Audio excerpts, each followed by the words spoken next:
Hey guys, tonight we begin with the final days of Queen Elizabeth I, the last Tudor monarch and one of England's most iconic rulers. She led her country through an age of flourishing art, decisive victories, and the forging of empire. But behind the crown and power was a woman whose death remains one of history's most enigmatic royal endings. So, before you get comfortable, take a moment to like the video and subscribe, but only if you genuinely enjoy what I do here. And let me know in the comments where you're tuning in from and what time it is for you. It's always fascinating to see who's joining us from around the world. Now, dim the lights, maybe turn on a fan for that soft background hum, and let's ease into tonight's journey together. By the winter of 1602, Elizabeth I was approaching her 70th year, an age few reached in Tudor England. Her skin, once powdered into porcelain perfection, had begun to betray the fragility beneath. Her brilliant auburn wigs, once symbols of youthful power, now sat atop a body weathered by nearly half a century of rule. For 44 years, she had reigned alone. She had outlived rivals, buried suitors, and silenced every threat that rose against her. But now, the iron will that had defined the Queen was beginning to crack. Though her mind was still sharp, those around her noticed something was shifting. Her appetite had waned. Her presence at court had grown sporadic. The fire that once radiated from her throne at Whitehall seemed dimmed, and with the turning of the year, rumours began to whisper through the tapestried halls of Richmond Palace. Rumours that their sovereign was fading. There had been loss. Painful, personal loss.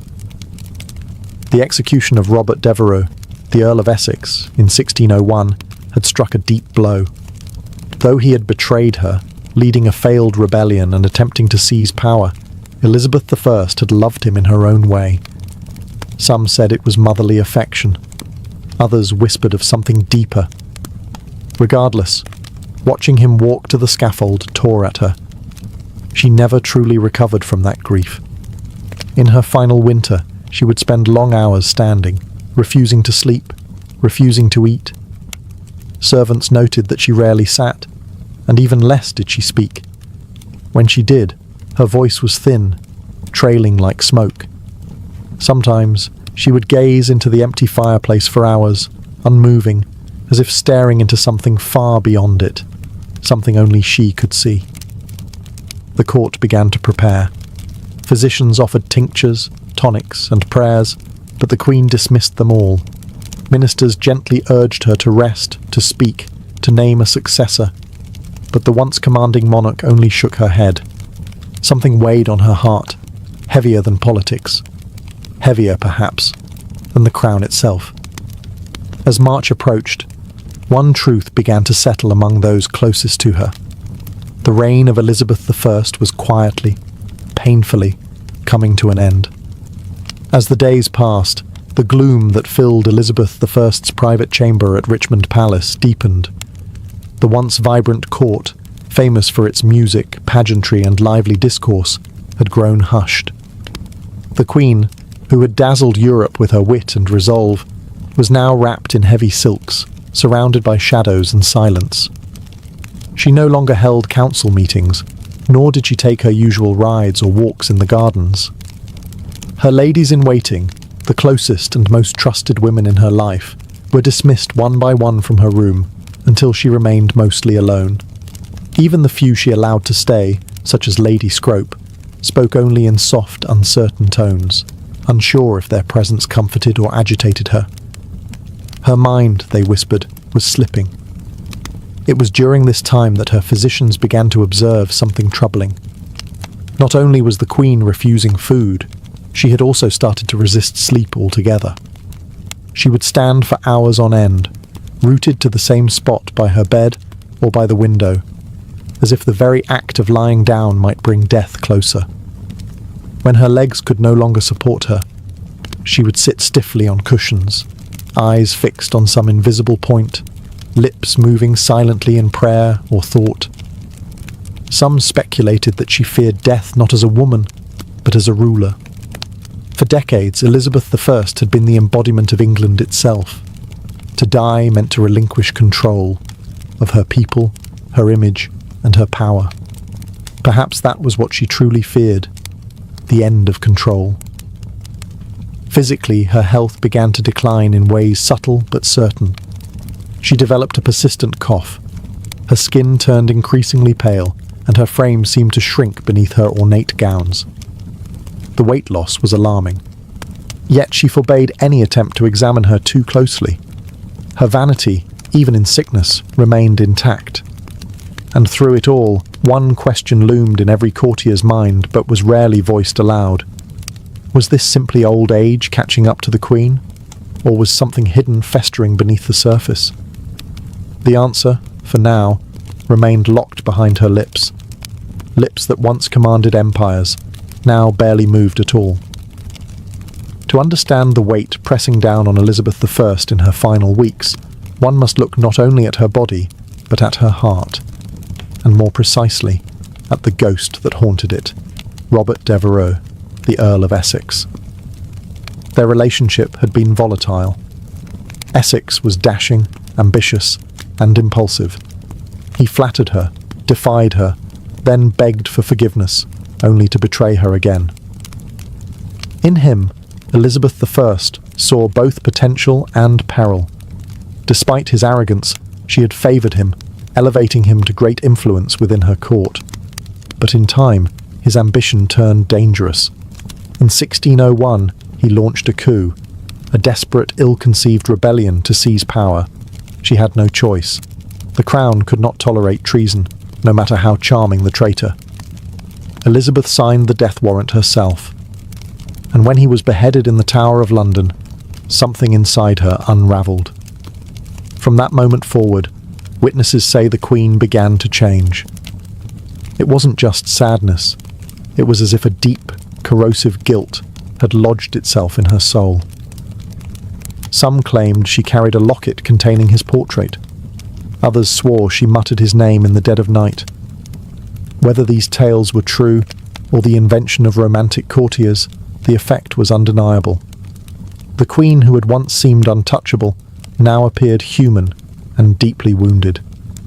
Grief in that age was poorly understood. What we now recognise as depression might have been seen as melancholia, a spiritual imbalance rather than an emotional one. But those around her saw it clearly. Her eyes had dulled. Her laughter ceased. Her energy faded. The courtiers who had once competed for her affection now stepped more cautiously. They feared her moods, unsure how far her sorrow might drag her down. She stopped composing letters. She stopped approving documents. She even stopped attending chapel, a sign more shocking than any, given her deeply Protestant faith. And perhaps most telling of all, she refused music.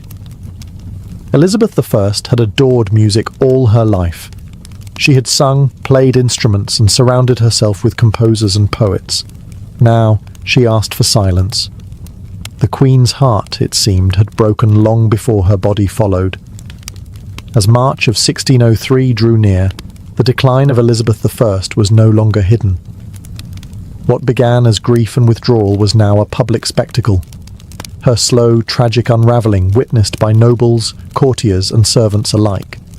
The once commanding sovereign, who had outwitted kings and silenced dissenters, now seemed adrift within her own palace. She would not speak of her condition. In fact, she barely spoke at all. She answered questions with gestures or simple nods. Days passed without a full sentence leaving her lips. When her advisers pressed her for guidance, on affairs of state, on the matter of succession, or on her own health, she turned away, retreating into herself as if words had become too heavy to lift. Physicians, summoned in increasing urgency, debated her symptoms. Some believed she suffered from a settling of humours, the vague Tudor diagnosis for mental or physical imbalance. Others suggested a cold distemper of the brain. But no one could agree on a cure, because no one could truly understand the cause. At this time, her physical posture became symbolic of her mental state. She refused to lie down. For hours, even days, she remained upright, sometimes leaning against cushions, sometimes gripping the arms of her chair, but never fully reclining. It was as though she believed that surrendering to sleep would mean surrendering to death. Servants would later report how the Queen stood silently in the corner of her room, cloaked in heavy black, unmoving for hours at a time. At night, they took turns watching her, unsure whether she was praying, mourning, or simply lost. The palace around her seemed to fall into a hush. Courtiers spoke in whispers. Nobles paced outside her door, anxious for news. And all the while, the air grew thick with unspoken fear, not just of losing their queen, but of what might come after. The realm had no clear heir. And though Elizabeth had long refused to name one, everyone suspected that James VI of Scotland would be chosen. But without her voice, without her seal, would her will be honoured? England was no stranger to power struggles, and a queen's silence could turn into a nation's chaos. The silence was no longer just hers, it was England's, holding its breath. Among the many whispered theories about Elizabeth I's death, one stands out, not because of its drama, but because of its slow, invisible nature. It wasn't a sword or poison goblet that may have killed her, but rather something far more insidious, her makeup. For decades, the Queen had adorned her face with a signature white mask of beauty, a thick layer of cosmetic powder known as Venetian ceruse. It was a fashion born from the aristocracy, designed to signal nobility, purity, and wealth. The mixture, however, contained two key ingredients: vinegar and white lead. Yes, lead. A metal we now know to be toxic, even in small quantities. Applied daily, layer upon layer, this lead-based makeup was absorbed through the skin. Over time, it could damage the nervous system, weaken the muscles, cloud the mind, and ultimately shorten the lifespan. The symptoms of lead poisoning read like a shadowed list of Elizabeth's final months: fatigue, depression, tremors, loss of appetite, cognitive decline, and skin deterioration. Her contemporaries noted that her teeth had blackened and fallen out. Her hair, once bright and flame red, had thinned and disappeared. Her skin, beneath the paint, was marked by sores and blemishes, signs that were hidden from the public behind pearl-studded wigs and powdered masks. And yet, the Queen remained committed to the illusion. She insisted on presenting the image of eternal youth, even as her body rebelled. That makeup was not just vanity, it was armor. And like any armor, it came with weight. In this case, a poisonous one. Some modern historians believe that long-term lead exposure may have contributed significantly to her physical and mental decline. The irritability, the confusion, the refusal to sleep or eat. Even the depression that followed the death of Robert Devereux might have been magnified by chemical imbalance. But in her day, no one understood these dangers. Venetian ceruse was celebrated. It was even imported and used across Europe. The very thing that made Elizabeth I iconic may have also been one of the slowest, most cruel contributors to her downfall. In the end, the white mask that defined her public image may have also quietly hastened the fading of the woman beneath it. By the second week of March, 1603, the condition of Elizabeth I had become undeniable. Her courtiers now moved with urgency, though careful not to show panic. The Queen had stopped eating entirely. Her body, already thin, seemed to retreat into itself, her bones visible beneath the ornate fabrics that once projected power and grace. She was wasting away, and yet no one could give her illness a name. Tudor medicine had no clear diagnostic tools. There were no thermometers, no microscopes, no concept of infection as we know it. Illness was a matter of humours: blood, phlegm, yellow bile, and black bile. If those were imbalanced, disease followed. Treatments involved bleeding, herbal poultices, or purging the system. And yet, none of these worked. Because no one truly understood what was happening inside the Queen. Modern scholars have suggested that she may have succumbed to pneumonia.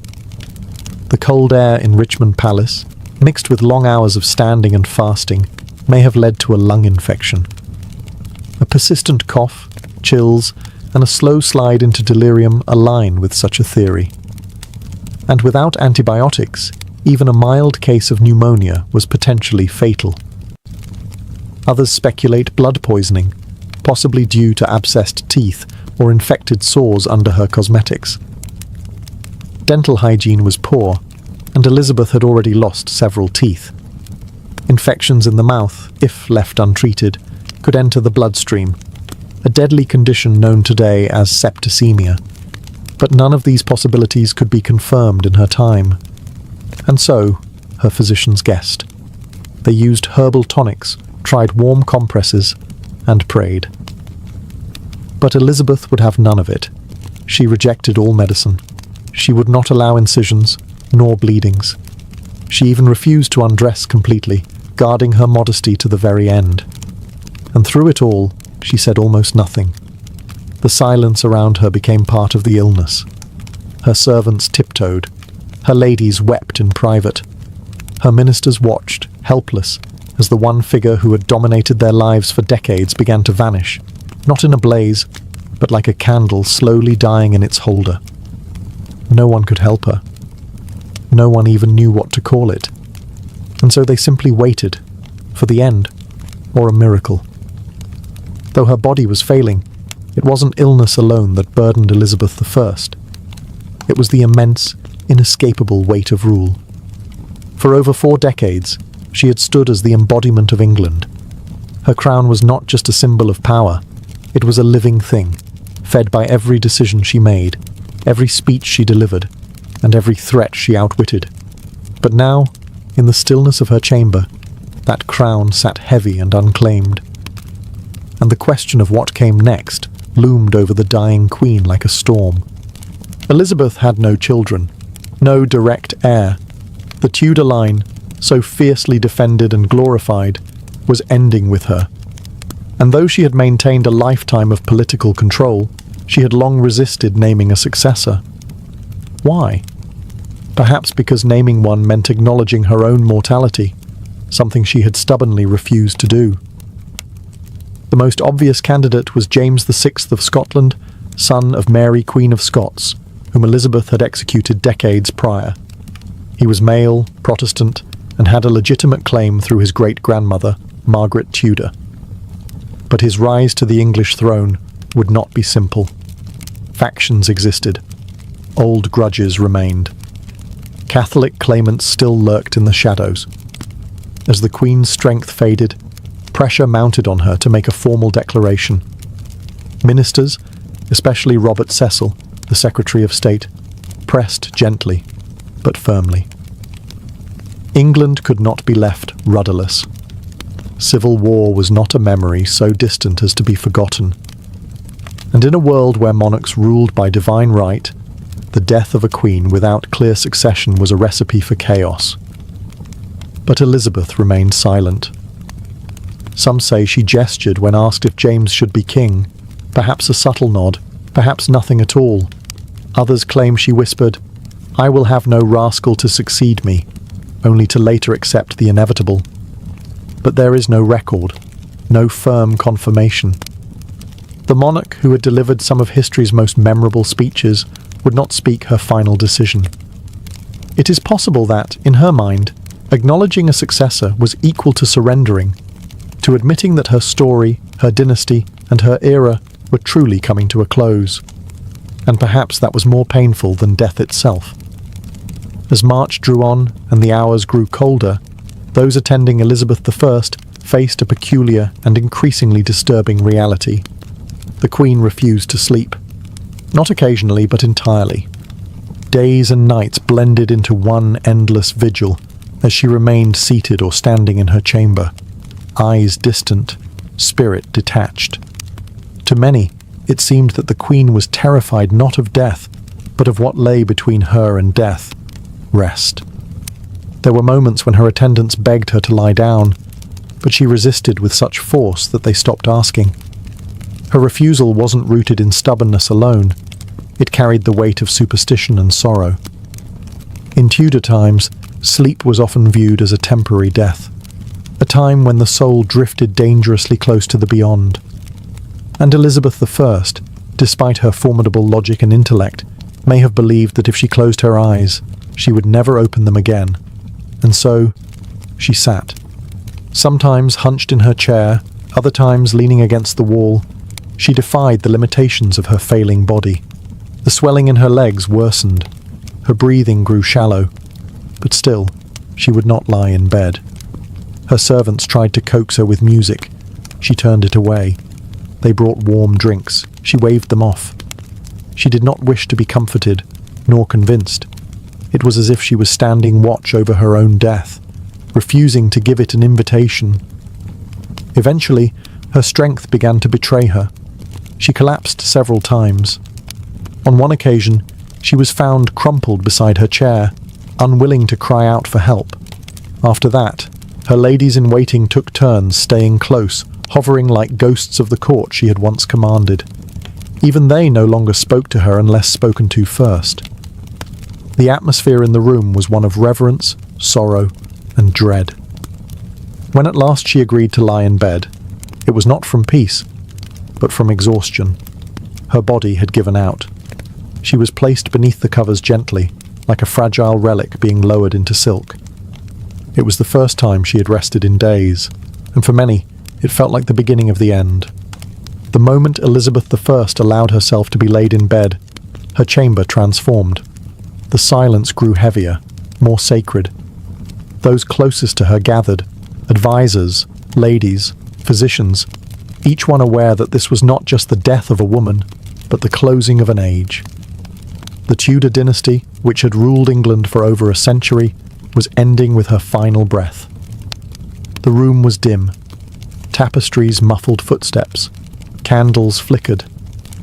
Outside, the palace held its breath. No proclamations were issued, no bells tolled, only whispers passed through the corridors of Richmond Palace. Those who had served her for decades now found themselves standing still, waiting for a word, a sign, a farewell that would never come. Despite the gravity of the moment, Elizabeth I said nothing. She had once been a queen of eloquence.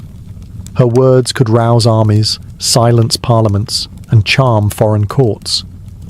But now, as she drifted between consciousness and sleep, not a single parting phrase escaped her lips. Not to her ladies, not to her council, not even to the realm she had so long protected. Instead, she communicated through faint movements, slight nods, flickers of the eyes, the barest tremble of her hands.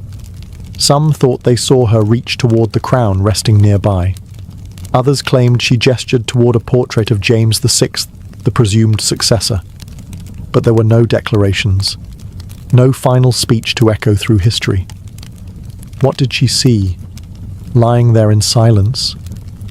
Perhaps visions from her reign, the young girl imprisoned by her sister Mary, the triumphant queen greeting the troops at Tilbury, the glittering court of poets and explorers, the fires of religious wars, the execution of Mary Queen of Scots, the death of the Earl of Essex. A life of power, shadowed by solitude. Outside her chamber, preparations had already begun. Courtiers quietly packed their belongings. Ambassadors wrote coded letters to their kings. Messengers waited with horses ready. They all knew what came next. And yet, until the last moment, England remained a kingdom without a sovereign. For until her last breath, Elizabeth I was still queen. No one could take her place. Not yet. Not until she was gone. As the final hours of Elizabeth I's life unfolded, those who remained in her chamber stood like statues, silent, sorrowful, and uncertain. The Queen no longer responded to touch or sound. Her breathing had grown shallow, irregular. Her skin, pale from age and illness, now took on an ashen hue. The fire in her had gone from a steady flame to a flickering ember. Lady Scrope, one of her most faithful attendants, refused to leave her side. She held the Queen's hand and dabbed her brow with linen soaked in rose water. Others stood in the background whispering prayers, some aloud, others in their hearts. There was no ritual for this. There had never been a monarch like her before. Outside, Richmond Palace was wrapped in a quiet anxiety. No proclamation had yet been made, and still, no one dared call her death until the final breath passed. Messengers stood ready at the gates, prepared to ride to Scotland the moment it was confirmed, to deliver the news to James VI, the man who would be king. Inside, time seemed to warp. The minutes dragged like hours, and no one dared speak of what would come next. Even Robert Cecil, the chief architect of the peaceful transition to the House of Stuart, stood still, his papers folded in his hand. His greatest political manoeuvre, uniting England and Scotland under one crown, was moments away, yet entirely dependent on a woman in her final moments. Then, just before dawn on March the 24th, 1603, it happened. No cry, no gasp, just silence. The room remained motionless for a full minute, as if all feared the breath might return. Then quietly, Lady Scrope covered the Queen's face with a linen cloth. It was over. Elizabeth I was dead. Her passing was not marked with fanfare, nor even with a priest's final rites. She had refused them all. The Virgin Queen, as she was so often called, had died alone, surrounded not by family or heirs, but by the weight of history. A monarch born of scandal, who ruled through storms and fire, now passed into legend with the same dignity she held in life. Quiet, unbending, and ultimately unknowable. The death of Elizabeth I sent a chill across the kingdom, not because it was unexpected, but because of what it left behind.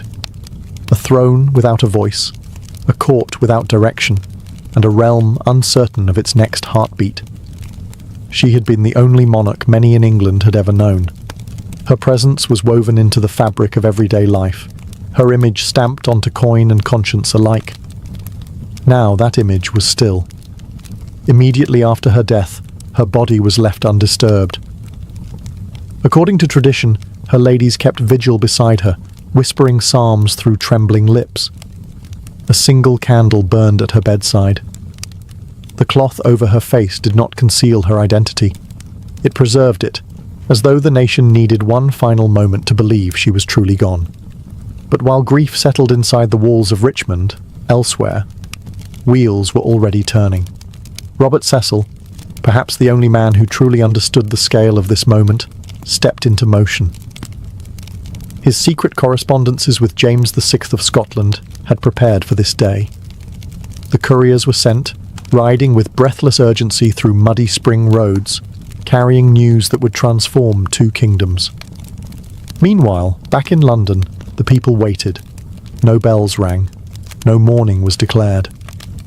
The court kept the death quiet for several hours, fearing unrest or opportunistic power plays. But word eventually seeped out, first through servants, then to merchants and clergy. The Queen was gone, and with her, so too went the Tudors. There was no child, no sibling, no cousin raised at her side to step into her place. Elizabeth had left behind no personal heir, only the political hope that her choice, unspoken but widely assumed, would be honoured. The Privy Council met in hushed tones. The moment was fragile.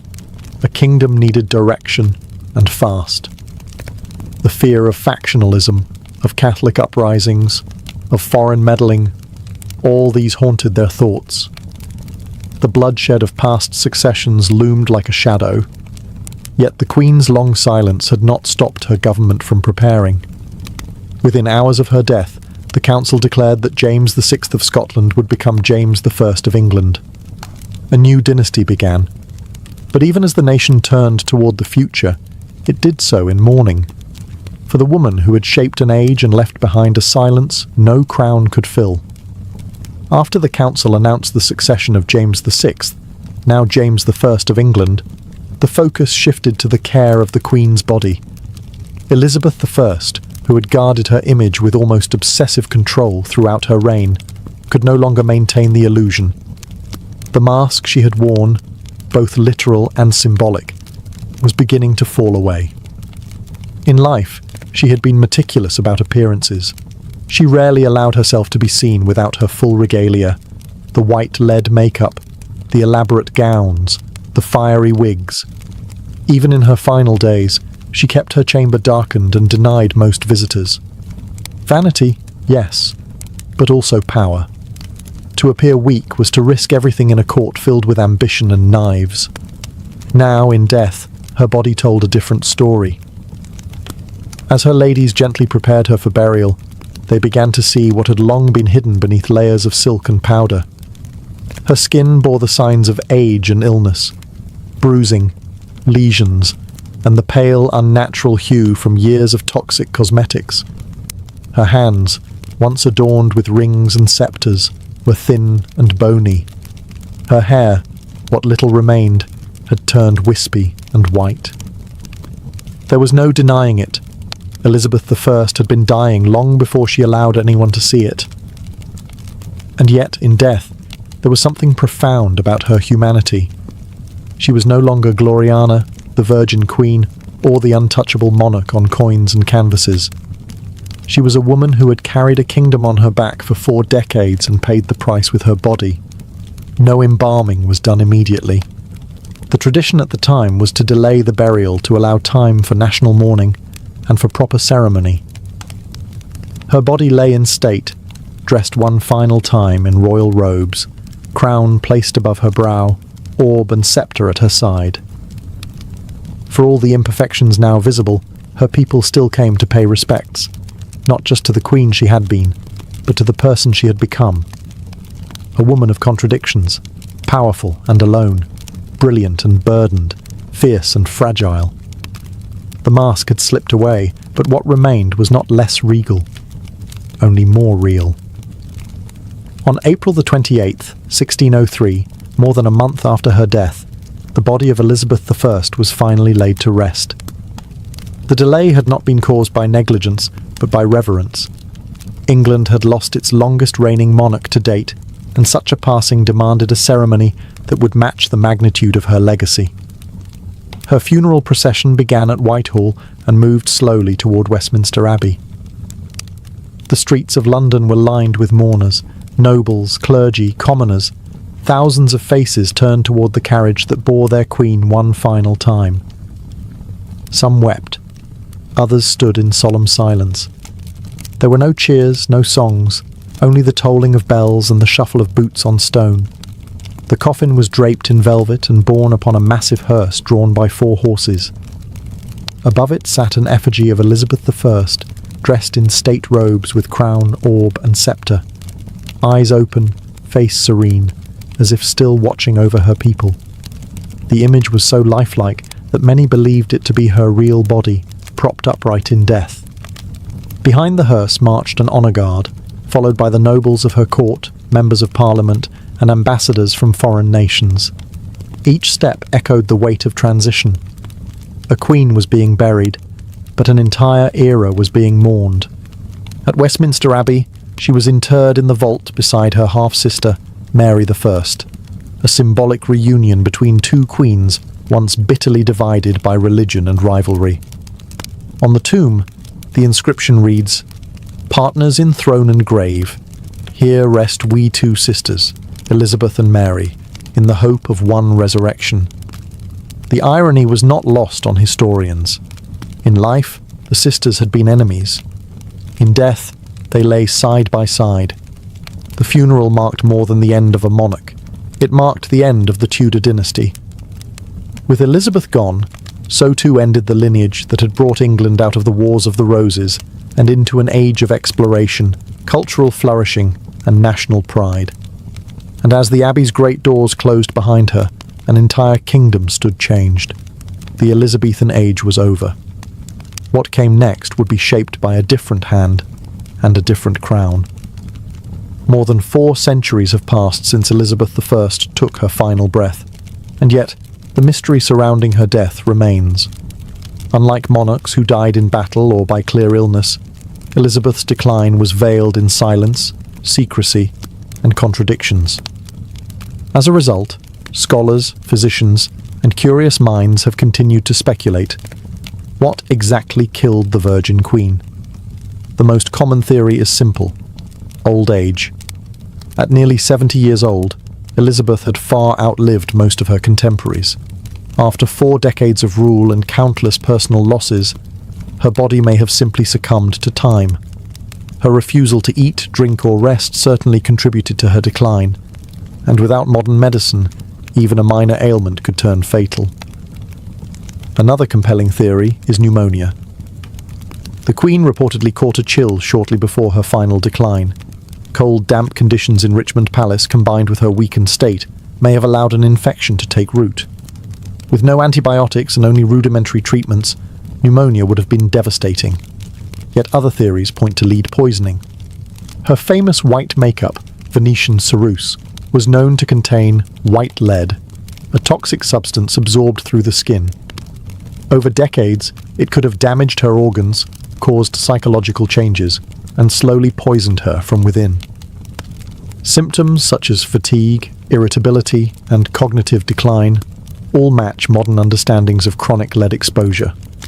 Then there is the possibility of blood poisoning, perhaps from an infected tooth or sore. Dental health was notoriously poor, and Elizabeth had suffered tooth loss and decay. A small infection could easily have entered her bloodstream, resulting in septicemia, a silent killer in an era without understanding of bacteria or sterilization. Finally, some historians explore the emotional and psychological toll, grief and depression. The loss of Robert Devereux and other beloved confidants seemed to break something within her. Her refusal to lie down, her long silences, her deep melancholy, all could be signs of profound psychological suffering, which, untreated, may have hastened her end. In truth, it may have been all of these factors. Age, illness, poison, grief, woven together in a tapestry of decline. A queen who carried an empire may have finally been crushed beneath its weight.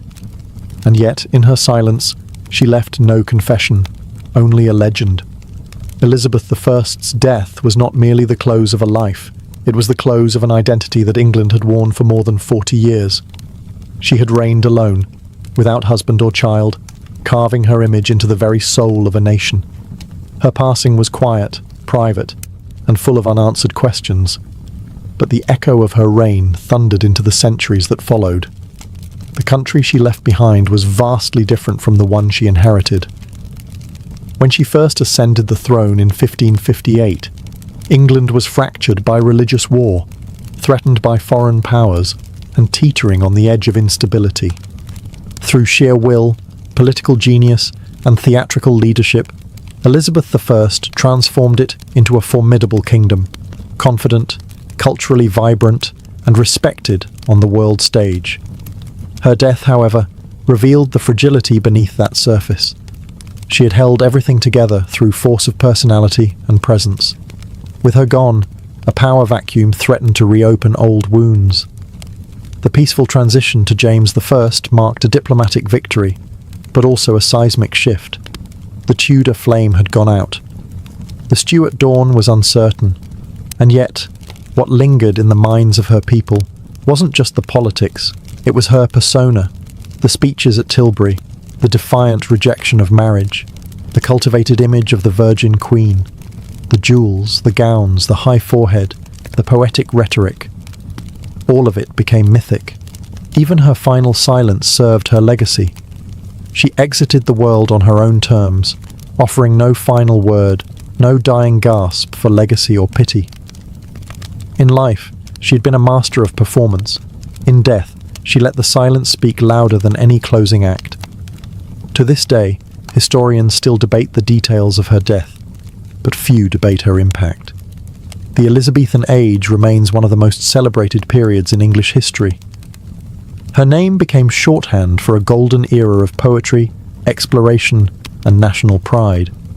And though her body rests quietly beneath the stones of Westminster Abbey, her story continues to live in pages, on stages, and in the very spirit of the monarchy she once ruled.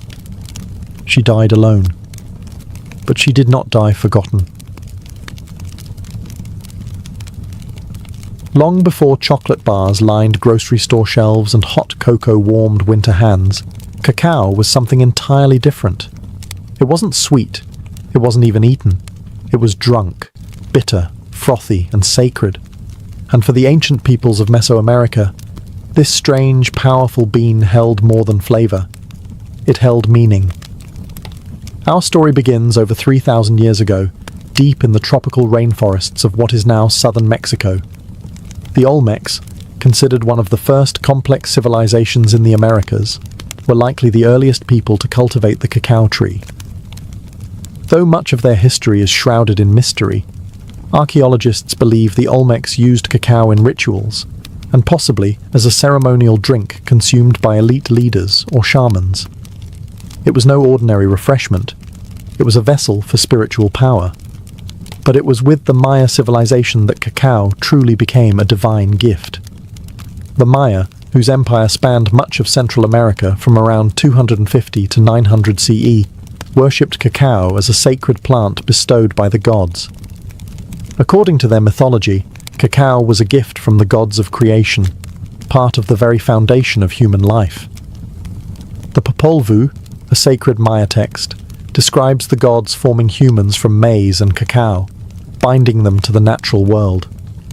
Cacao was reserved for important moments. Priests offered it during religious ceremonies. Nobles drank it during elaborate feasts. It was believed to invigorate the spirit and open a gateway to the divine. Served cold and mixed with chili, spices, or cornmeal, the cacao drink was rich, intense, and energizing. Often it was poured from vessel to create a frothy foam, a sign of prestige and quality. But cacao's value went even deeper than ritual. Maya markets used cacao beans as currency. A few beans could buy a tamale. 100 could buy a turkey. People stored them like money, traded them, and even made counterfeit versions from clay. To the Maya, chocolate wasn't a treat. It was life, power, wealth, and worship all in one. It was the drink of the gods, flowing through the veins of kings and priests. And its bitter, intoxicating taste marked the beginning of one of the most remarkable culinary journeys in human history. Among the Maya, cacao was more than a beverage. It was a living symbol of divine order, woven into the very fabric of daily life and cosmic belief. This small, bitter bean from the jungle was thought to be a sacred substance, capable of connecting mortals to the gods, the earth, and the afterlife.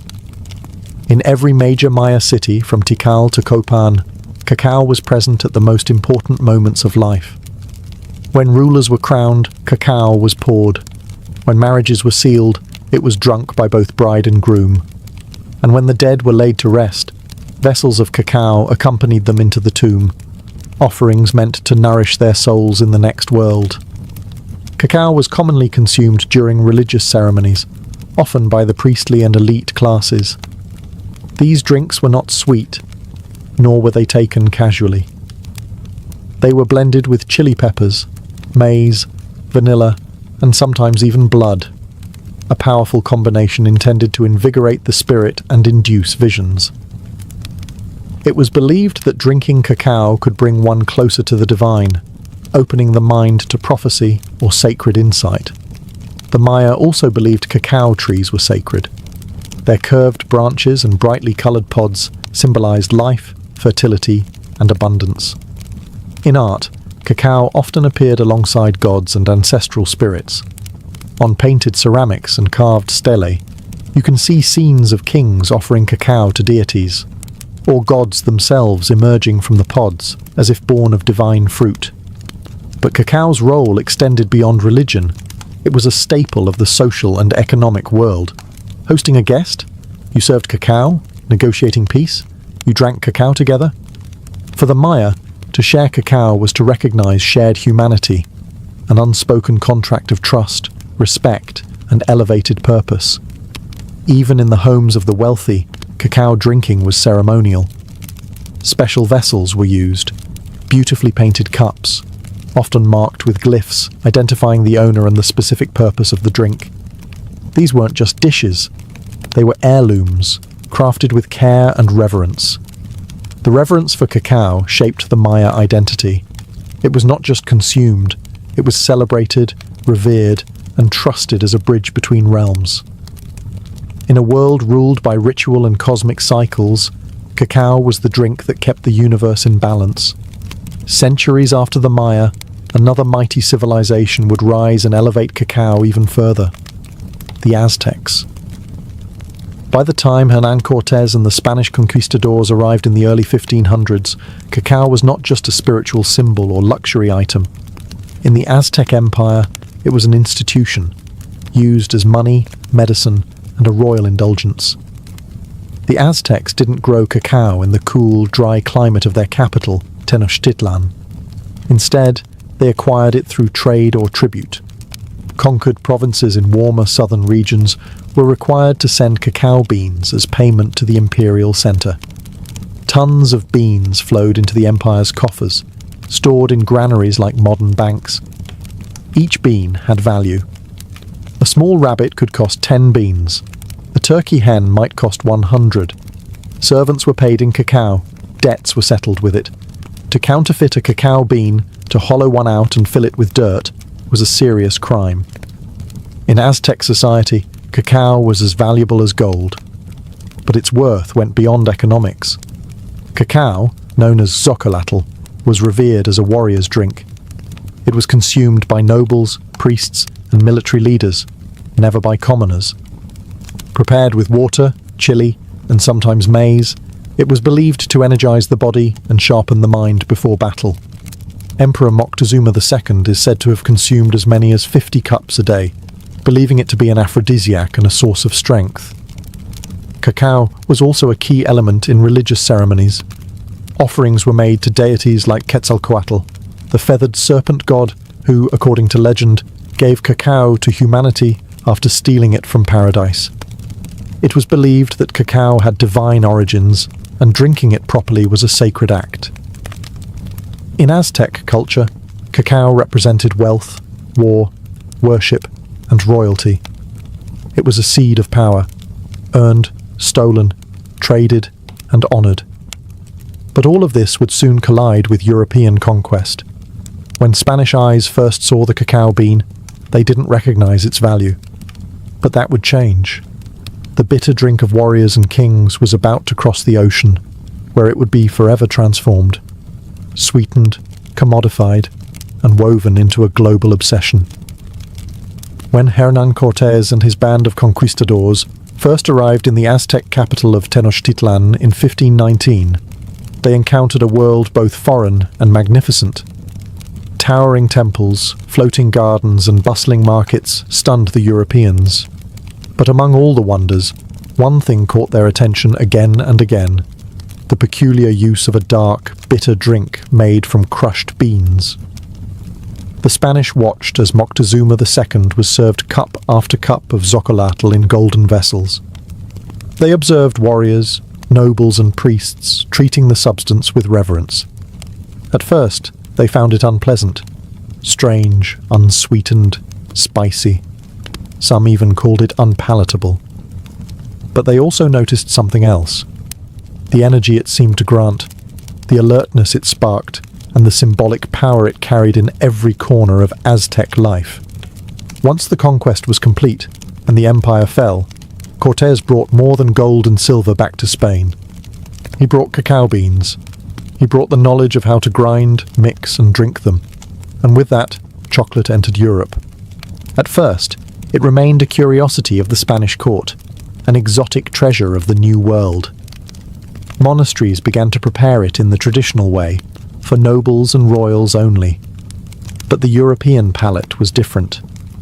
Over time, the chili and maize were replaced with something new: sugar.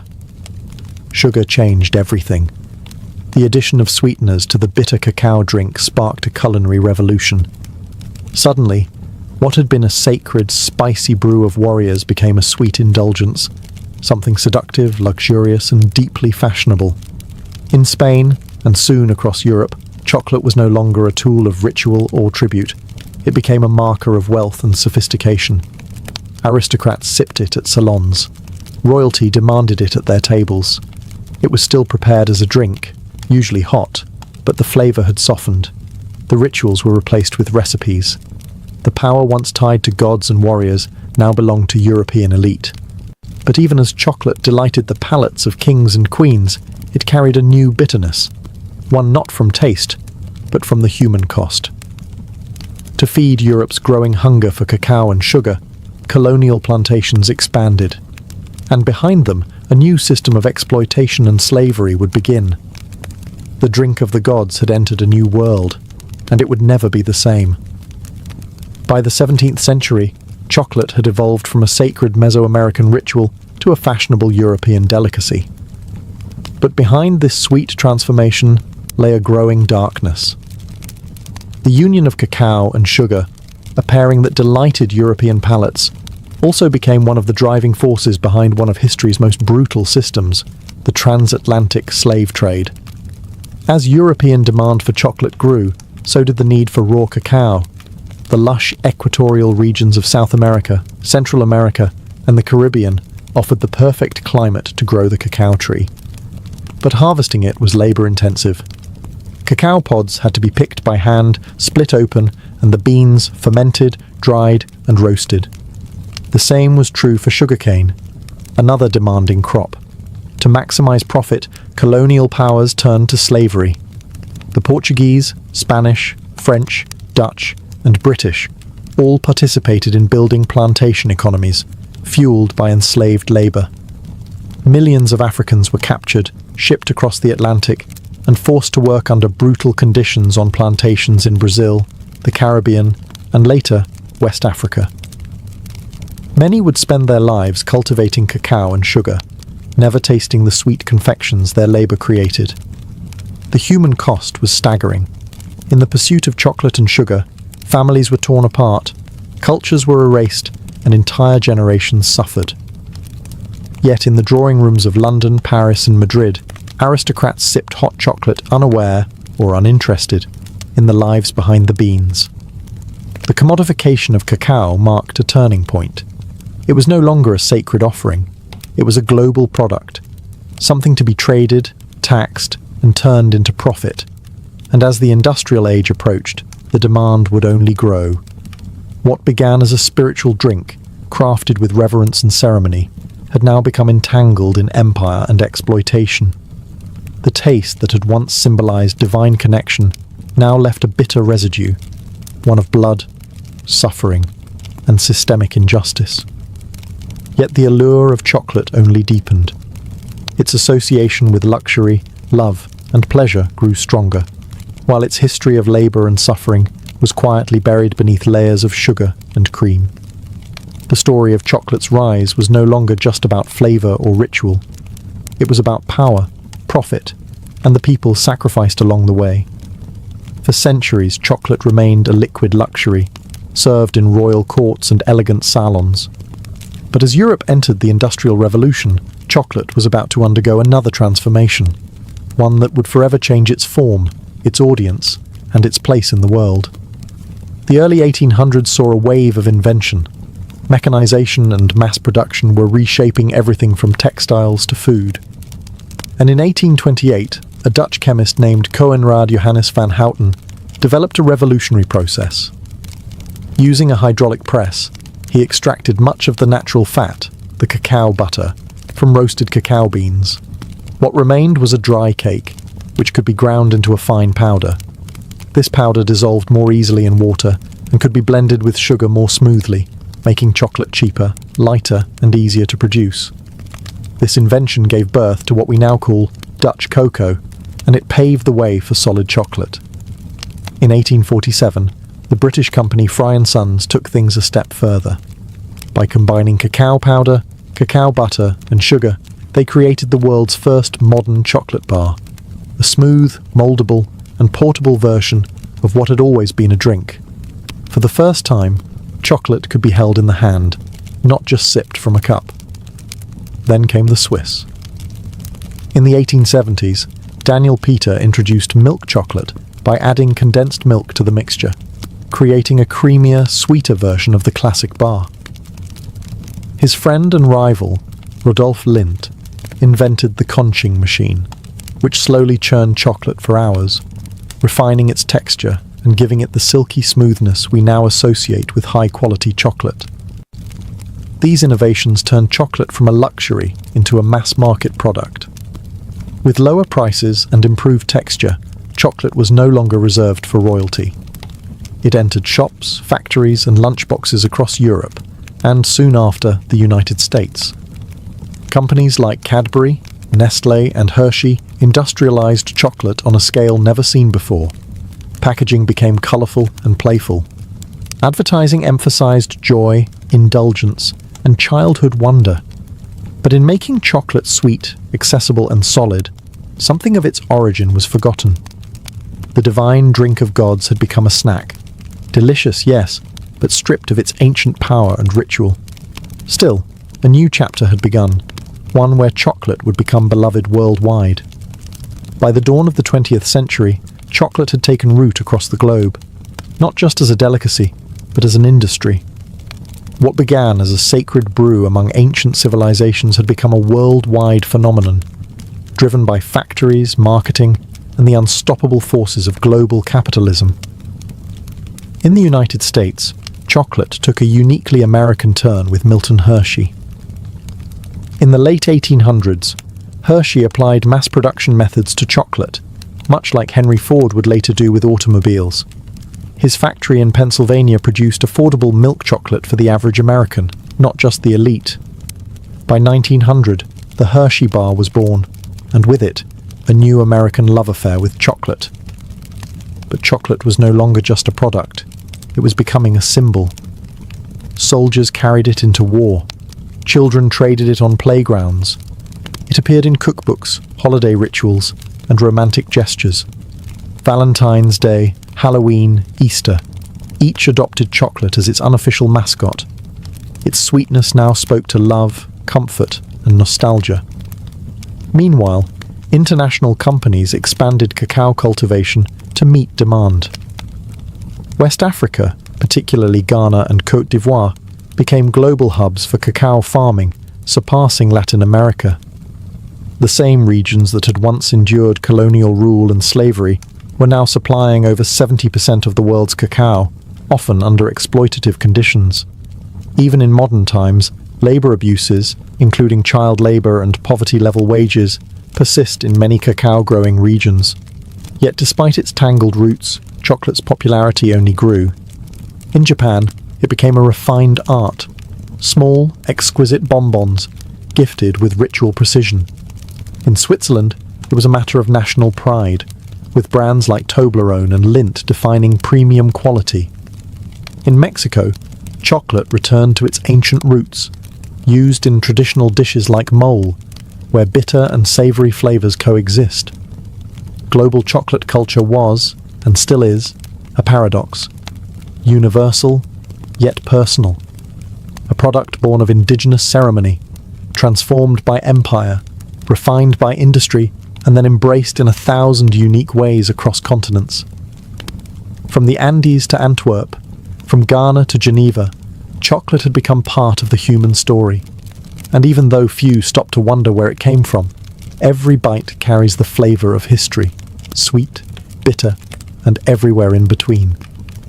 In the whirlwind of industrial growth and global expansion, chocolate's ancient origins were largely forgotten.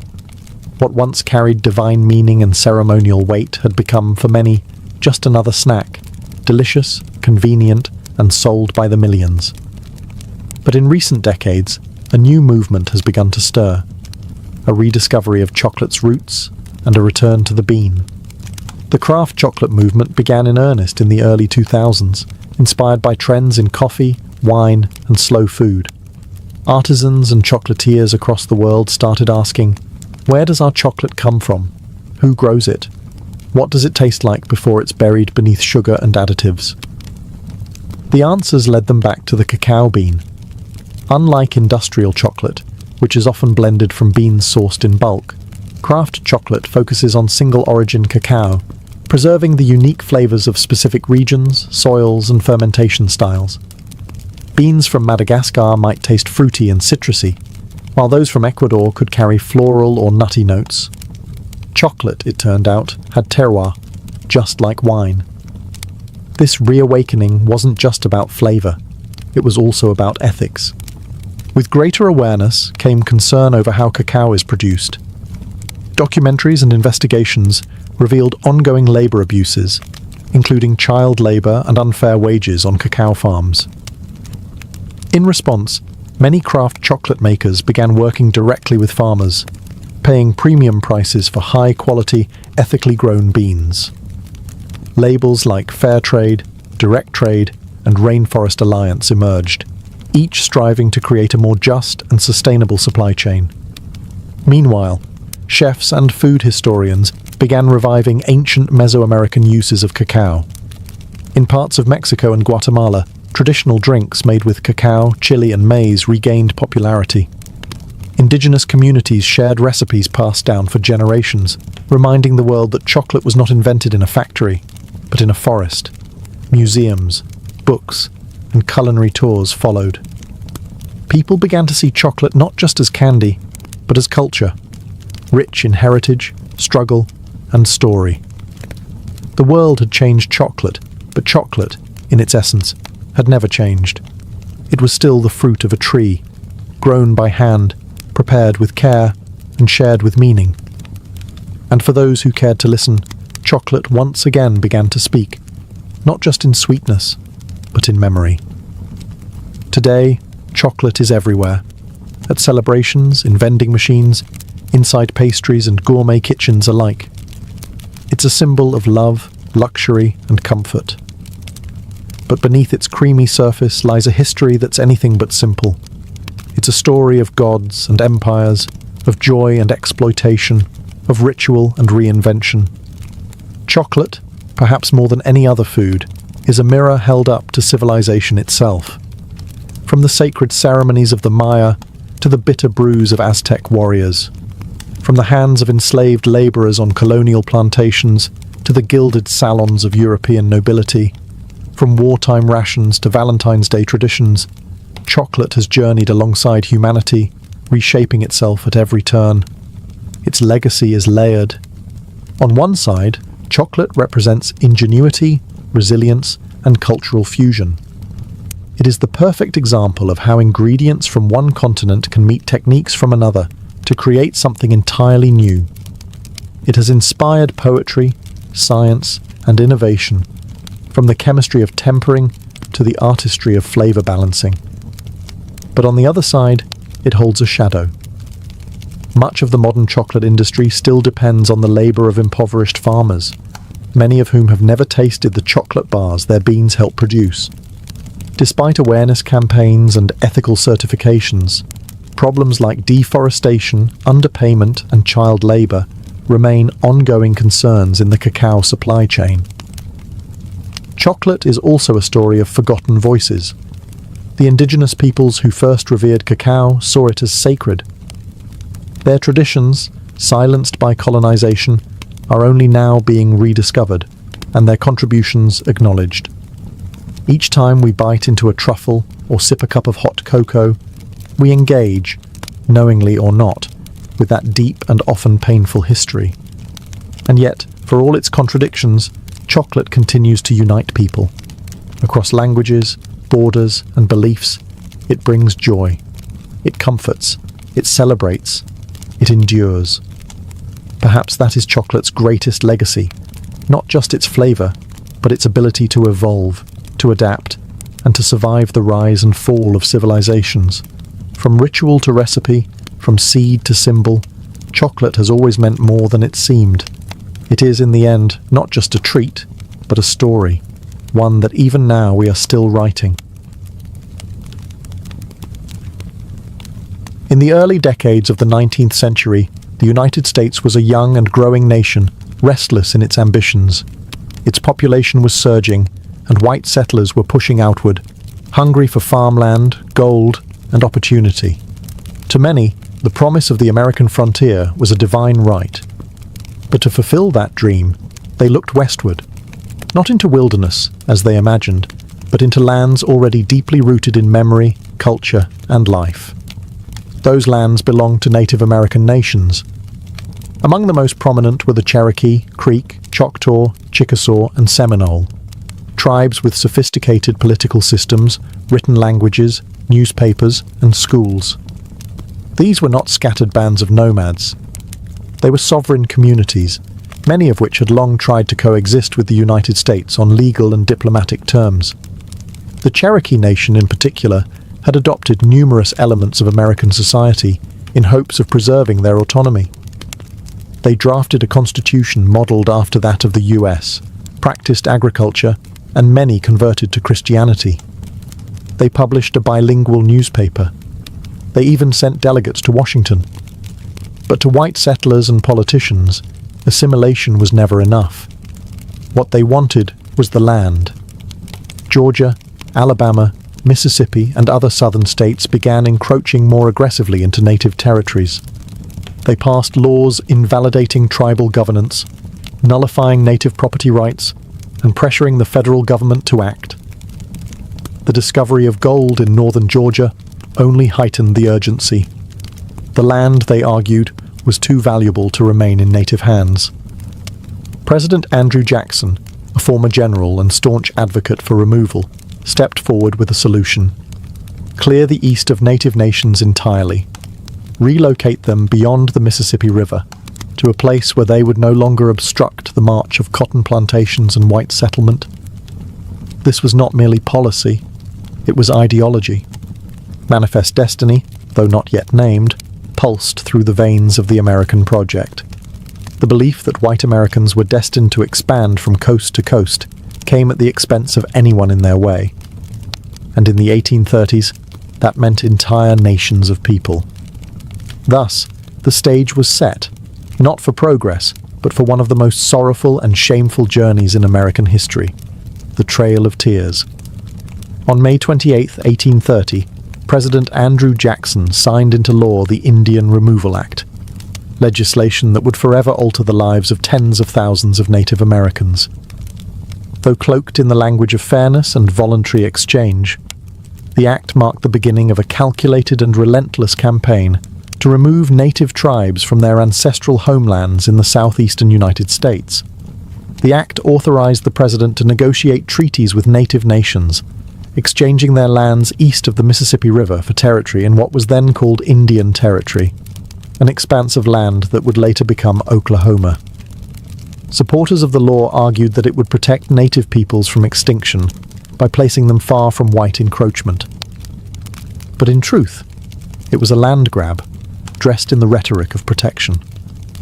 Andrew Jackson, a military hero celebrated for his brutal campaigns against the Creek and Seminole, saw removal as a logical continuation of American expansion. He claimed native peoples could not live in harmony with white settlers.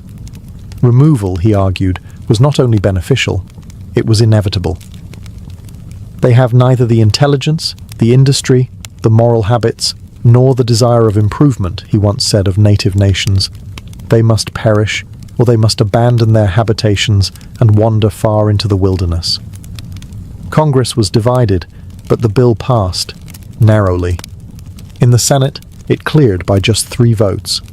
In the House of Representatives, it passed by a margin of 5. These slim victories were enough to set into motion one of the most tragic episodes in American history. Some tribes agreed to relocate, fearing war or further loss. Others held out, believing the promises of treaties that offered money, supplies, and safe passage. But these promises would prove hollow for many. In practice, the removal process was chaotic, cruel, and often violently enforced. What the law claimed would be a peaceful transfer quickly became a nightmare of broken agreements, corruption, and forced marches. Entire communities were uprooted, homes burned, crops destroyed. Soldiers arrived at the doorsteps of families, ordering them to pack what they could carry. Behind them came settlers, ready to claim the cleared land. The Indian Removal Act didn't just redraw maps, it severed ancestral ties, destroyed lives, and exposed a bitter truth. American expansion was built not only on hope, but on heartbreak. While many tribes faced mounting pressure to sign removal treaties, the Cherokee Nation chose a different path, one grounded not in weapons, but in words and law. Determined to defend their sovereignty, the Cherokee took their fight to the courts of the United States, using the very legal system that had been used against them. Under the leadership of Principal Chief John Ross, the Cherokee drafted a constitution, created a formal government, and asserted their right to exist as a sovereign nation within U.S. borders. They believed that by proving their civilization and political structure mirrored that of the American Republic, they could protect their territory. Their resistance culminated in two landmark Supreme Court cases. In Cherokee Nation versus Georgia, 1831, the Cherokee sought a federal injunction against laws passed by the state of Georgia that stripped them of their rights and lands. The court, led by Chief Justice John Marshall, ruled that the Cherokee were not a foreign nation and thus had no standing to sue, a devastating blow. But the next year, a second case would shift the tide. In Worcester versus Georgia, 1832, the court ruled in favor of the Cherokee, declaring that the state of Georgia had no authority to impose laws on Cherokee territory. Marshall affirmed that the federal government alone could negotiate with sovereign native nations. For a brief moment, justice appeared to be on the Cherokee's side. But President Andrew Jackson reportedly responded with chilling defiance. John Marshall has made his decision. Now let him enforce it. Whether he actually said those exact words remains debated, but his actions left no doubt. Jackson refused to uphold the court's ruling, and Georgia continued to ignore it. The Constitution had spoken, but political will refused to listen. The Cherokee, clinging to hope, still resisted signing removal treaties, but division crept in. A small faction within the Cherokee, led by Major Ridge, John Ridge, and Elias Boudinot, believed removal was inevitable and signed the Treaty of New Echota in 1835 without the authorization of the Cherokee government. That treaty, passed by a narrow vote in the U.S. Senate, sealed the fate of the Cherokee Nation. Despite the protests of the majority, it was declared binding, and so the Cherokee fight for justice ended, not with a gavel, but with the sound of soldiers preparing to march. In the spring of 1838, under orders from President Martin Van Buren, thousands of federal troops and state militias descended upon Cherokee lands. The time for negotiation was over. The Treaty of New Echota, signed by a minority of Cherokee without the consent of their nation, had been ratified by Congress. Removal was now official policy, and the military was sent to carry it out by force. Across Georgia, Tennessee, North Carolina, and Alabama, Cherokee families were torn from their homes with little warning. Soldiers arrived at farms and cabins with bayonets and orders. Families were given only moments to gather belongings, sometimes nothing more than the clothes on their backs. Their homes were looted and burned. Crops were left to rot in the fields. Churches, schools, and burial grounds, all abandoned. More than 16,000 Cherokee were rounded up and placed in military stockades. These makeshift camps were overcrowded and unsanitary, with little food, dirty water, and no shelter from the elements. Disease spread rapidly. Measles, dysentery, and whooping cough took a heavy toll even before the march began. Some groups were moved immediately under armed guard. Others, held in the sweltering summer heat, were forced to wait until autumn, when travel conditions were considered more favorable. But cold rains, early snow, and inadequate supplies would make the journey even more deadly. The Cherokee called the route Nuna Dal Tsuni, the trail where they cried. Roughly 100 to 200 miles stretched between their homes and the so-called Indian Territory. The march was slow, harsh, and humiliating. They walked through mud and snow, across frozen rivers, over mountains and prairies. The elderly collapsed. Children died in their mothers' arms. Entire families vanished along the trail, buried in shallow, unmarked graves by the roadside. Some tried to maintain dignity, singing prayers, carrying sacred objects, recording names of the lost. But the weight of grief was unbearable. Hunger gnawed at their strength. Winter pierced their thin clothing. Guards showed little mercy. By the time the last group arrived in what is now Oklahoma in early 1839, it's estimated that over 4,000 Cherokee had died, nearly a quarter of their entire population. This was not simply a relocation. It was a death march, a forced erasure of identity, home, and hope. When the last group of Cherokee reached Indian Territory in March of 1839, The journey was over, but the suffering was not. The losses endured along the Trail of Tears extended far beyond the 4,000 lives claimed by disease, exposure, and starvation. What died on that trail was more than people. It was a way of life, a spiritual connection to land, and the cultural continuity of an entire nation. The trauma echoed through generations.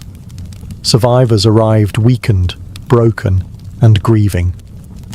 They had lost elders who carried traditional knowledge, children who had represented future hope, leaders who had defended their people with all the strength they had. There were no ceremonies for the dead, no time for mourning. The land they had been forced to settle was unfamiliar and often hostile. The promises made by the US government of protection, supplies, and fertile land were inconsistently honored or ignored altogether. The physical wounds were matched by the emotional ones. The Cherokee had been a proud nation with schools, printing presses, and a constitution. They had trusted the legal system, believing that law would protect them. But their trust had been betrayed, their justice denied, their rights erased. Among the survivors, divisions deepened. The treaty party, those who had signed the Treaty of New Echota, were viewed by many as traitors. In June of 1839, just months after the relocation, Major Ridge, John Ridge, and Elias Boudinot were assassinated by fellow Cherokee in a wave of retribution. The unity of the nation, already battered by removal, now fractured further under the weight of internal conflict. And yet, even amidst devastation, the Cherokee endured. They rebuilt schools. They re-established their government. They began printing newspapers again. They held on to their language, their stories, their faith. The resilience that had once carried them through legal courts and diplomatic struggles now became the foundation of survival. Still, the scars of removal ran deep, and they remain today. The Trail of Tears is not just a chapter in a history book. It's a living memory carried in families, in oral traditions, and in the soul of a people who were forced to leave everything behind. And in that memory, there is sorrow, but also strength. While the Cherokee Trail of Tears is the most widely remembered, it was not the only forced removal. The Indian Removal Act of 1830 targeted multiple native nations, each with their own languages, traditions, and lands, and each endured their own version of exile, suffering, and loss. The Choctaw were the first to be removed. Beginning in 1831, thousands of Choctaw were forced from their homelands in Mississippi and Alabama. Most traveled on foot, without wagons or adequate supplies. As they marched through freezing rains and swollen rivers, hundreds died. A Choctaw chief later called it a trail of tears and death, a phrase that would echo in history. The Creek Nation, once powerful in the southeast, was next. After years of broken treaties and violent clashes with settlers and militias, they too were rounded up and driven westward. In 1836, over 15,000 Creek were removed, many in chains. Thousands perished along the way, while others were sold into slavery or scattered from their kin. The Chickasaw negotiated payment for their lands before removal, but their journey was no less brutal. Delays in receiving compensation left them without resources, and hundreds died from disease and starvation during the move west. The Seminole of Florida resisted most fiercely. From 1835 to 1842, they waged guerrilla war against US forces in the swamps and forests. Leaders like Osceola became symbols of resistance, but even the Seminole could not withstand the weight of US military power forever. Thousands were captured or killed. Others were forcibly marched to Indian territory, while a small group fled deep into the Everglades, where their descendants remain today. In all, over 100,000 Native Americans from multiple nations were displaced during the removal era. The government called it policy, the settlers called it progress, but for Native peoples, it was catastrophe. Each nation's trail was different, but all shared the same themes: betrayal, suffering, and loss. Sacred homelands were stripped away. Cultural centers were shattered. The bonds of community, family, and memory were stretched to the brink. And yet, these nations carried their songs, their languages, and their spirit with them, into a new land that did not welcome them, but where they would find ways to survive. When the Cherokee, Choctaw, Creek, Chickasaw, and Seminole finally arrived in Indian Territory, what is now the state of Oklahoma, they found a land that was nothing like the one they'd been forced to leave. The federal government had promised fertile soil, safety from further encroachment, and permanent ownership of their new homes.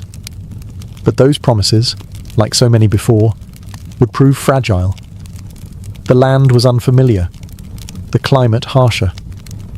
For many, it was difficult to grow crops or rebuild homes using traditional methods. Winters were bitter and unpredictable. Summer droughts scorched the earth. Communities were scattered, with many families arriving months apart, or not at all. Diseases followed them: cholera, smallpox, influenza. Grief lived in every new settlement. The government aid that was promised, livestock, tools, food, and money, often arrived late or not at all. Corruption plagued the system. Contractors cut corners, supplies were spoiled, resources meant to help resettled families start over were siphoned off by middlemen or bureaucrats with little oversight. Worse still, the land that had been guaranteed as a permanent Indian homeland was soon under threat. As settlers pushed westward and the borders of US states crept closer, new pressures emerged. Railroads began to carve through the land. Treaties were rewritten or ignored under pressure or manipulation. What had been set aside as sovereign territory began to shrink once again. Despite these hardships, the nations worked to rebuild. The Cherokee re-established their capital in Tahlequah and rebuilt schools and institutions. The Choctaw and Chickasaw reorganized their governments. New constitutions were written. Councils met. Churches were built. Farming resumed. Communities began to heal, not by forgetting, but by enduring. And yet, even in Indian Territory, the shadow of removal loomed.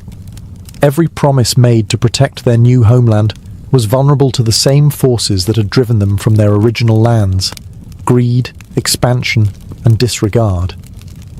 The land that was promised became a temporary refuge in a nation still unwilling to see native people as permanent, rightful inhabitants. Though many believed they had finally found peace, history would soon prove otherwise. The story of the Trail of Tears didn't end in Indian Territory. It simply turned the page to another long chapter in the struggle for survival, sovereignty, and respect.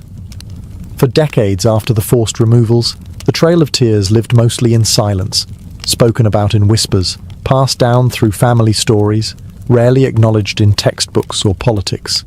It was a wound left open, a shared pain carried quietly by native communities, too often ignored by the nation that had caused it. Yet the memory survived.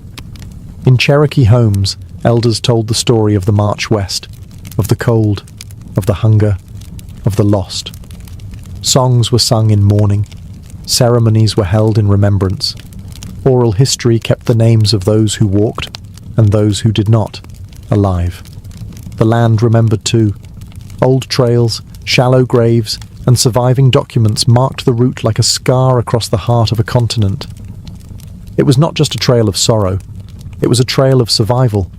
The resilience shown by native nations after removal defied the expectations of those who had tried to erase them.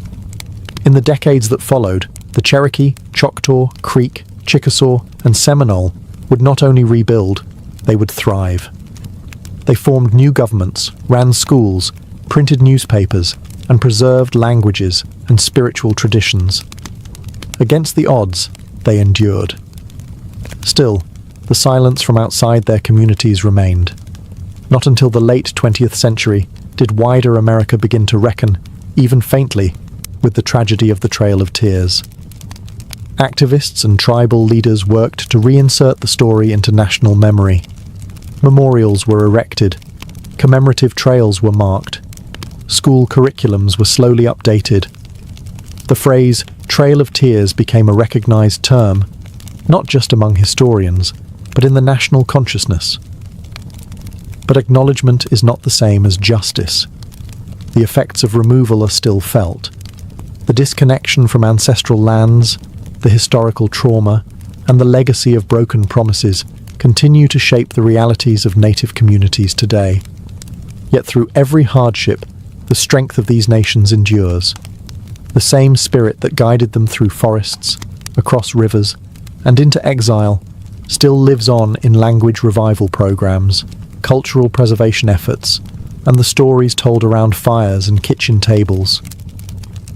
The Trail of Tears is not just about what was lost. It's about what was carried forward. Faith, memory, and the unyielding will to survive.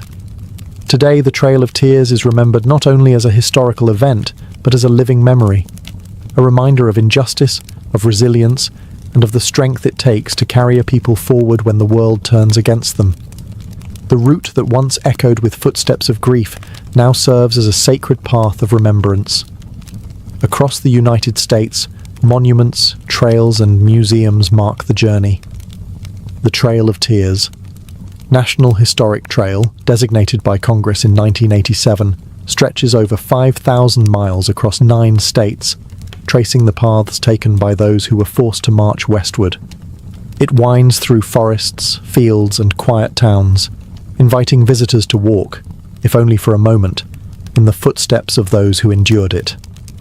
But true remembrance goes beyond monuments. For the descendants of those who walk the trail, memory lives in community, language, and ceremony. Tribal nations continue to honor their ancestors through annual memorial rides, storytelling gatherings, and language revitalization programs. What was once a story nearly silenced is now reclaimed and spoken with pride. Schools now teach it, films portray it, authors and poets give voice to the sorrow and strength of that era. And native youth grow up knowing that their identity is rooted in more than survival. It is rooted in courage, resistance, and continuity. Yet, there is still work to do. The Trail of Tears stands as a challenge to how history is told and remembered. It asks us to confront the cost of expansion, the cruelty behind policy, and the ongoing struggles faced by Indigenous peoples. It reminds us that progress without humanity is not progress at all. It is erasure. To honor the Trail of Tears is to do more than look back. It is to listen, to learn, and to uplift the voices that once were pushed aside. It is to recognize that the story of America is incomplete without its native nations, not just in the past, but in the present, and in every chapter yet to come. And so we remember, not just with sorrow, but with deep respect. Because even in the face of betrayal and exile, the people walked forward, and they did not vanish. They endured. For in the biting cold of early 1692, Salem Village, Massachusetts, was a place thick with unease. Tucked into the harsh New England wilderness, this Puritan settlement was more than just a collection of farms and meeting houses. It was a community teetering on the edge of spiritual and social collapse. The people of Salem believed they were God's chosen, placed in a wild and dangerous land to carve out a righteous life. But beneath their devotion simmered years of fear, tension, and division. The Puritans lived under a strict religious code. They believed in an invisible world filled with angels and demons. The devil, they were taught, was not a metaphor, but a real and active force. Witches, they believed, could sign the devil's book, casting spells and corrupting the innocent. To question this was to question Scripture. To doubt a minister was to challenge God. And Salem had no shortage of spiritual pressure. Reverend Samuel Parris, the village's minister, was a deeply polarizing figure. Harsh, suspicious, and often paranoid, he saw signs of sin everywhere. His sermons thundered with warnings of damnation and the devil's work. He divided the congregation with his fire and brimstone preaching, creating deep rifts among neighbors and families. Beyond the pulpit, Salem faced economic and political strain. A long-running feud between Salem Village and the wealthier Salem town caused constant tension. Land disputes were common, and the boundaries between property, belief, and personal grievance were often blurred. Old resentments lingered just beneath the surface. To make matters worse, the surrounding wilderness was a source of terror. The memory of brutal Native American attacks during King Philip's War was still fresh. Crops had failed the year before. Smallpox had swept through the region. In the Puritan mind, these disasters were not chance. They were punishment for hidden sins. It was in this atmosphere of religious anxiety, political rivalry, and survivalist dread that a group of young girls would begin to act strangely. Their sudden fits, wild accusations, and cries of witchcraft would not be dismissed as childish games. Not here, not in Salem. Because in Salem, the devil was real. And in 1692, the villagers believed he had come to visit. It began, as many tragedies do, with children. In January of 1692, two young girls in Salem village, 9-year-old Betty Paris and her 11-year-old cousin Abigail Williams, began to behave in alarming ways. They screamed, thrashed, and contorted their bodies into unnatural positions. They barked like dogs, hurled objects, and spoke in gibberish. When reprimanded, they wailed in pain and claimed they were being pinched or pricked by invisible forces. Their afflictions confounded the adults around them. Reverend Samuel Paris, Betty's father, initially saw the behavior as disturbing, but perhaps curable. A local doctor, William Griggs, examined the girls and gave a chilling diagnosis. They were under an evil hand. In a deeply religious and superstitious community like Salem, that meant only one thing: witchcraft. Soon, other girls began to display the same symptoms. Anne Putnam Jr., Mercy Lewis, Mary Walcott, and Elizabeth Hubbard joined the afflicted circle. Their fits escalated, drawing the attention of the entire village. These girls were not from the fringes of society. They were daughters of prominent families, respected members of the Puritan order. That gave their words weight. When pressed to name the cause of their suffering, the girls did something that would change the fate of the entire colony. They pointed fingers. The first to be accused was Tituba, an enslaved woman of Caribbean origin in the Paris household. She was a convenient target. Foreign, non-white, and associated with stories and rituals that seemed exotic and suspect to Puritan eyes. Alongside her, the girls named two other local women: Sarah Good, a poor and often homeless beggar, and Sarah Osborne, who had scandalized the community by refusing to attend church and marrying her servant.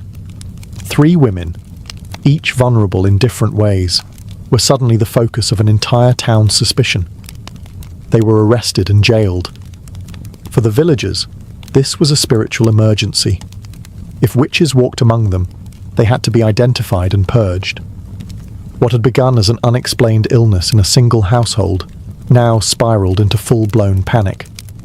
And as the accusations spread, no one, not neighbors, not friends, not even family, would be safe from suspicion.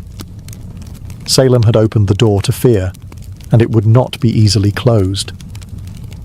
In the early months of 1692, as more villagers fell into hysterics and more names were whispered in fear, Salem's courts began relying on a kind of evidence never before used in any English-speaking legal system: spectral evidence. It would become the most controversial and damning tool of the trials, and the most dangerous. Spectral evidence was based on the belief that a witch could send her spirit, or spectre, to torment victims from afar. The afflicted girls would scream in court, claiming to see the accused person's ghost pinching, choking, or stabbing them, while the accused stood silently in front of them, often in disbelief. To the Puritan mind, this wasn't imagination or performance. It was considered valid proof of a pact with the devil. When the accused denied their guilt, they were accused of lying. And when they stayed silent, that too was seen as an admission of guilt. Those who confessed, however, were often spared execution, especially if they named other witches. This perverse incentive caused a wave of coerced confessions. Tituba, the enslaved woman accused first, confessed under pressure. She claimed that a tall man from Boston, clearly meant to suggest the devil, had visited her and promised her freedom if she served him. She described strange creatures, flying spirits, and even said she had seen a witch's book filled with signatures, implying that others in the village had also made deals with Satan. Her testimony was graphic, theatrical, and terrifying. Whether Tituba's confession was strategic, survival-driven, or partly imagined remains debated. But it had a powerful effect. It validated the girl's accusations and stoked public fear. If witches were real, and if they moved unseen, then anyone could be guilty. Soon, more confessions followed. Some extracted under duress, others offered in hope of mercy. Those who refused to confess were often treated more harshly than those who admitted guilt. The line between truth and fantasy vanished in the candle-lit courtrooms. Hysteria drowned reason. Ministers urged caution, but too often their voices were ignored. Jails filled with the accused, farmers, midwives, churchgoers, even children. The foundations of justice in Salem were crumbling. A town once governed by scripture and order now answered to visions, screams, and shadows. And still, the accusations grew. By the spring of 1692, the accusations had overwhelmed Salem's jails. What began as a local disturbance had spread into a full-blown judicial crisis, with more than 100 people imprisoned and the colony struggling to process the chaos. In response, Massachusetts Governor William Phips established a special court, the Court of Oyer and Terminer, meaning to hear and determine, specifically to handle the witchcraft cases. The court convened in Salem town, and its judges included respected men like William Stoughton, Samuel Sewell, and John Hathorne. But even their experience and stature couldn't shield the proceedings from hysteria. The rules of evidence bent to fear. Spectral evidence was accepted. Hearsay was common, and doubt, even skepticism, was considered dangerous. The first to be formally tried and executed was Bridget Bishop, a woman long suspected by neighbours of being unruly and outspoken. She wore bright clothing, ran a tavern, and had been accused of witchcraft years before, making her a perfect scapegoat. During her trial in June, the afflicted girls claimed to see her spectre pinching and mocking them in the courtroom. When she denied all charges, her resistance was taken as proof of guilt. Bridget was convicted swiftly and hanged on June 10th, 1692. She would not be the last. With her death, the machinery of accusation, trial, and execution accelerated. Week by week, more prisoners were brought before the judges. Some were pillars of their communities, church members, midwives, landowners. Others were beggars, widows, or former servants. What united them was not guilt, but suspicion, and in many cases, the misfortune of being disliked, envied, or simply misunderstood. The accused stood before a court where they had little hope. Their fate often depended on the theatrics of their accusers or the political winds of the day. Those who confessed and accused others were usually spared. Those who maintained innocence were more likely to be hanged. Fear fueled everything. Families turned on each other. Neighbours testified to save themselves. Ministers cautioned restraint, but their voices were drowned out by cries for purification. And overhead, a gallows was built on Proctor's Ledge, just outside Salem. It waited in silence as the town below fed it names, one trial at a time. By the height of the summer of 1692, Salem was no longer a town. It was a furnace, burning with fear, accusation, and righteous fury. The witch trials had moved beyond Salem village and Salem town, spreading like wildfire across neighbouring communities. Ipswich, Andover, Gloucester, and others were soon gripped by the same fever. Accusations multiplied, jails overflowed, no one was safe. The accused came from all walks of life. Some were outsiders, beggars, former slaves, women without families. Others were deeply rooted in the community, church deacons, wealthy farmers, and even former accusers. Once the machinery of suspicion began to churn, it spared no one. Families were torn apart. Husbands and wives accused one another. Children testified against parents. Friends betrayed friends. Even those who questioned the legitimacy of the trials became targets. To doubt the existence of witches was, in the minds of some, to align with them. Nowhere was this madness more visible than in the behaviour of the afflicted girls. During court proceedings, they cried out in pain, claimed to see spectral animals, mimicked the accused, and fainted in unison. Their performance became central to the prosecution's case, regardless of how implausible or theatrical it seemed. The court took their suffering as proof, their screams as divine evidence. By the end of summer, more than 150 people had been arrested, and the executions continued. Sarah Good, a homeless woman, was hanged in July after refusing to confess. Her defiance was seen not as strength, but as rebellion against God. Rebecca Nurse, a respected grandmother and member of the Salem Church, was executed despite widespread protest. Her conviction sent a chilling message. Even the most pious were not beyond suspicion. And yet the accusations did not slow. Children as young as 5 were jailed. A minister's wife was accused. Entire families were locked in cells. The colony had lost its grip on reason, consumed by the very evil it sought to destroy. Fear was now Salem's true ruler, shaping justice, warping memory, and silencing dissent. What began as a handful of strange afflictions had become something far more terrifying, a society devouring itself, one accusation at a time. As summer gave way to autumn in 1692, the Salem witch trials reached their darkest depths. The gallows on Proctor's Ledge became a grim fixture on the horizon, a place of ritual execution where cries for mercy were swallowed by the silence of final judgment. The executions were public, meant to serve as warnings. Entire communities gathered to watch. Some came in solemn fear. Others, disturbingly, treated them as spectacles.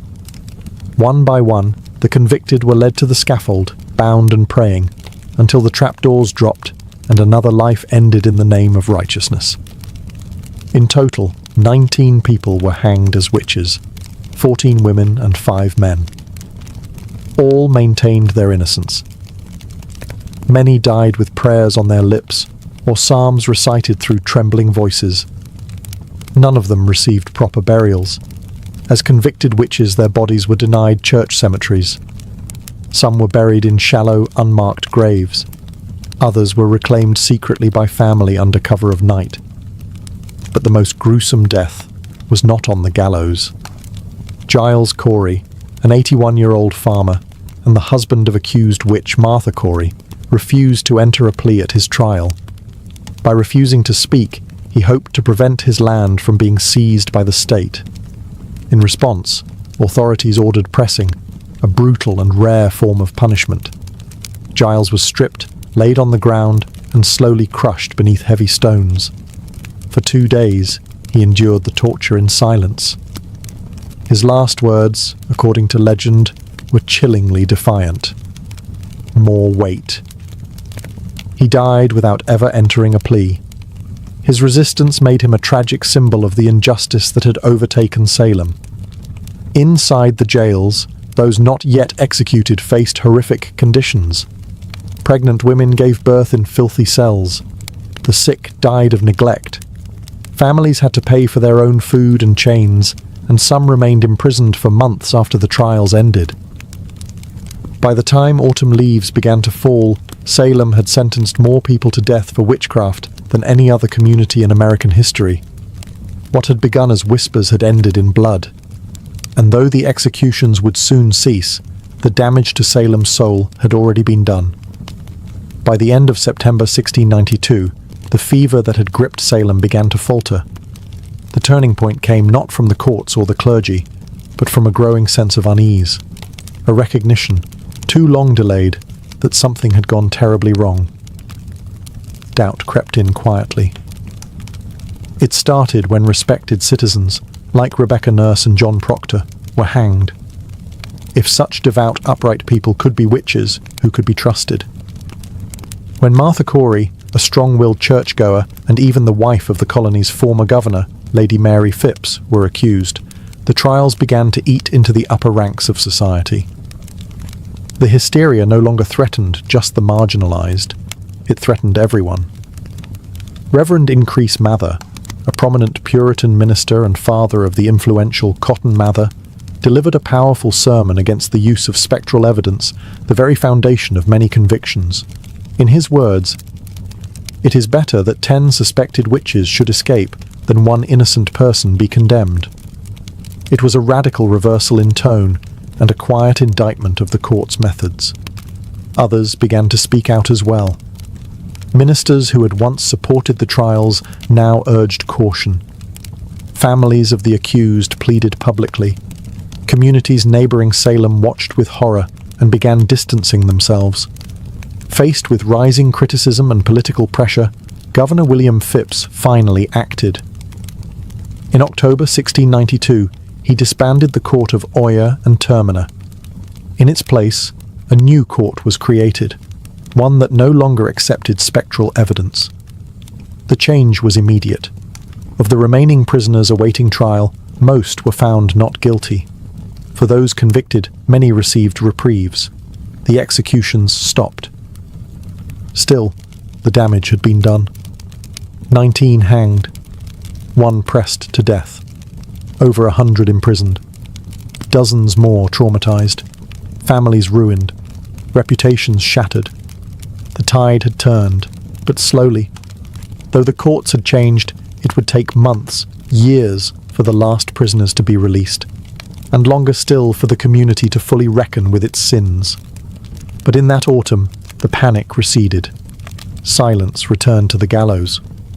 The accuser's screams faded, and Salem, wounded and ashamed, was left to confront the cold reality that it had been not witches, but fear itself, that had ruled them. When the final prisoners were released in 1693, Salem was left with more than empty cells. It was left with guilt. The trials had ended, but the echoes of accusation, betrayal, and execution lingered in every home and church pew. A silence hung over the town, and beneath it, a deep unease. In the years that followed, many of those involved in the trials began to express regret. One of the most striking apologies came from Judge Samuel Sewall. On a January day in 1697, during a day of public fasting and prayer, Sewall stood before the congregation at Boston's South Church. In front of the entire assembly, he accepted blame and shame for his role in the trials and asked God for forgiveness. It was a rare act of public contrition, and it set the tone for the years that followed. Others were not so quick to apologize. Some judges and accusers remained silent or stood by their decisions, believing they had acted in good faith. But the growing consensus, especially among clergy, was that the court had erred terribly. Even Cotton Mather, who had initially defended the use of spectral evidence, softened his tone in later writings. In 1706, Anne Putnam Jr., one of the original accusers, only a child during the trials, offered a formal confession before her church. She admitted that her accusations had led to the deaths of innocent people. She claimed she had been deluded by Satan and begged forgiveness from God and her neighbors. Her words were among the few to acknowledge the specific names of the victims. Families of the accused struggled for decades to clear their relatives' names. In 1711, the Massachusetts legislature passed a bill restoring the civil rights of many of those convicted and awarded monetary compensation to their heirs. But the pain remained. Not all names were cleared, and not all families were compensated. Generations grew up in the shadow of the trials. And yet, over time, Salem tried to heal. The town became a symbol, not of justice, but of what happens when fear overrides reason, when courts abandon fairness, and when hysteria is mistaken for truth. The reckoning had begun, but full justice, as history often shows, would remain elusive. More than 3 centuries have passed since the gallows stood in Salem, but the legacy of the witch trials endures, etched into American memory not as a tale of sorcery, but as a grim warning about the power of fear, the fragility of justice, and the danger of unchecked belief. The very phrase Salem witch trials has come to symbolize mass hysteria, false accusations, and moral panic. It is invoked in courtrooms, classrooms, and political speeches as a cautionary tale, proof of how easily reason can be overwhelmed by suspicion and how quickly a community can turn on its own. Today, Salem embraces its history, but not without complexity. Museums, memorials, and guided tours draw visitors from around the world. The Salem Witch Trials Memorial, dedicated in 1992, on the 300th anniversary of the trials, features 20 granite benches, each inscribed with the name of one of the executed. They do not list their crimes, because there were none. Only names, dates, and final words, testaments to dignity in the face of injustice. Yet even now, Salem's story is more than just tourism or folklore. It is a reflection of human nature. The trials reveal how fear can become contagious, how power can be abused in the name of morality, and how justice can falter when guided by emotion rather than evidence. In literature, Arthur Miller's play The Crucible gave new life to the trials, using them as an allegory for McCarthyism and the Red Scare of the 1950s. Miller reminded a new generation that witch hunts do not always involve witches, and that the past is never as distant as it seems. The descendants of the accused and the accusers still live in Massachusetts and across the United States. Some bear the burden of ancestral shame, others carry the pride of resilience and survival. In 2001, more than 3 centuries after the hangings, the state of Massachusetts formally exonerated the last 5 victims, completing the legal clearing of all accused. The Salem witch trials were brief, just over a year in length, but their lessons have proven eternal. They remind us that truth must be defended, even when fear shouts louder, and that the gravest injustices can occur not in moments of darkness, but under the full light of day.